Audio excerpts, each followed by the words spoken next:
রুই মাছের এই আলু ঝোল রেসিপিটা গরম ভাতের সাথে হলে তো কোনো কথাই নেই। হ্যালো ভিউয়ার্স, আসসালামু আলাইকুম। Welcome back to my another's new video. তো আজকে আপনাদের সাথে শেয়ার করব খুবই মজাদার রুই মাছের আলু ঝোলের রেসিপি।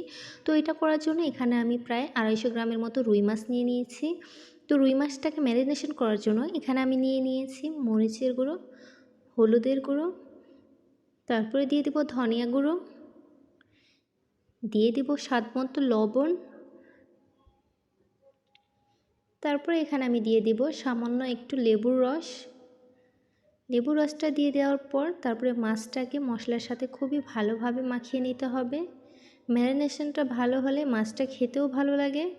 তো মাছটা ম্যারিনেশন করে নিয়ে নেওয়ার পর তারপরে এখানে আমি দিয়ে দেবো সরিষার তেল। তারপরে এটাকে আমি হাফ অ্যান আওয়ারের জন্য রেস্টে রেখে দেবো। আর এখানে আমি নিয়ে নিয়েছি কয়েক পিস আলুটাকে একটু হলুদ দিয়ে ভালোভাবে মাখিয়ে নেব। এখানে আমি একটা পেস্ট তৈরি করে নিয়ে নেব। তারপরে তার জন্য এখানে আমি নিয়ে নিয়েছি পেঁয়াজ, তারপরে দিয়ে দেব কাঠবাদাম, দিয়ে দেব দুটো শুকনো মরিচ, তারপরে দিয়ে দেব সামান্য পরিমাণে সরিষাটাকে আগে থেকে আমি ধুয়ে রেখেছি। আর এখানে দিয়ে দেব স্বল্প একটু পরিমাণে পানি। তারপরে এটার পেস্টটা করে নেব। পেস্টটা করে নেওয়া হয়ে গিয়েছে, দেখতেই পাচ্ছেন পেস্টটা কতটা পারফেক্ট হয়েছে। এখানে কোনোভাবে দানা দানা ভাব থাকতে হবে না। আর এদিকে চুলার প্যানটা আগেই গরম করে নিয়েছিলাম। আর এখানে সামান্য সরিষার তেল দিয়ে আমি এখন মাছটা এপাশ থেকে ওপাশ ভেজে নেব। তো মাছটা ভাজা হয়ে গিয়েছে, মাছটাকে একটু লালচে করে আমি ভেজে নিয়েছি। তারপর একই তেলে এখন আমি আলুগুলোকে ভালোভাবে একটু ভেজে নেব।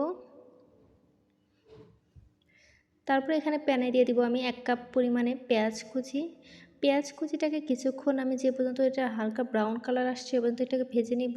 তারপরে এখানে দিয়ে দিব আগে থেকে করে রাখা পেস্ট। এটা দিয়ে দেওয়ার পর এটাকে কিছুক্ষণ আমি কষিয়ে নেব। তারপরে এখানে আমি দিয়ে দেব সামান্য একটু পরিমাণে পানি, তারপরে একটু দিয়ে দেব টমেটো সস, তারপরে দিয়ে দেব আদা রসুনের পেস্ট, সামান্য পরিমাণে মরিচের গুঁড়ো, তারপরে দিয়ে দিব হলুদের গুঁড়া, তারপরে দিয়ে দেব ধনিয়া গুঁড়া, তারপরে দিয়ে দিব জিরার গুঁড়া, আর এখানে দিয়ে দেব সামান্য পরিমাণে গরম মশলার গুঁড়া। তারপরে সবগুলো মশলা দিয়ে এটাকে কিছুক্ষণ আমি কষিয়ে নেব। তারপরে দিয়ে দেব স্বাদমতো লবণ। আর যে পর্যন্ত না এটার এভাবে তেল ভাব চলে আসবে সে পর্যন্ত মশলাটাকে কষিয়ে নিতে হবে। তো দেখতেই পাচ্ছেন মশলার মধ্যে তেল ভাব চলে আসছে। তারপর আলুটা দিয়ে দেওয়ার পর এটাকে কিছুক্ষণ আমি মশলার সাথে খুবই ভালোভাবে কষিয়ে নেব।